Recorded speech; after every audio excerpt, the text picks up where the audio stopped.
Welcome, here I've got Google Pixel 4a and I'm gonna show you how to turn on and off the camera grid lines at this device.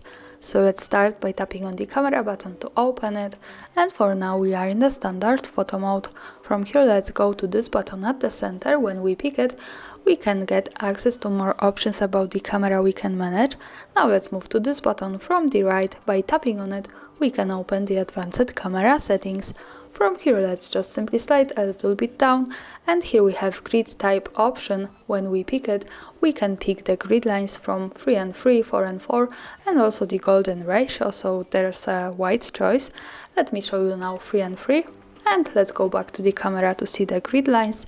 As you can see, we have these lines. This is useful, for example, when we want to use the rule of thirds in photography. Now let's tap here once again, and let's go to this button from the right. Let's pick again the grid type and change it to 4 and 4. And in the camera preview it looks like that, so there's more of these lines. This is useful also when we want to make experiments with composition.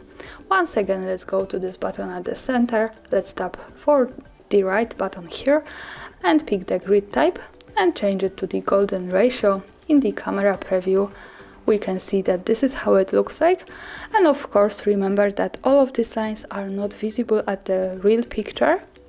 So when I take a photo and when I go here to the right to the gallery, we can't see these lines at the real picture, so the grid lines are only to help us taking better photos. And of course when we don't need them, we can go easily to the center here, then to the right, pick the grid type and pick the off option. So for now the grid lines in the camera preview have gone.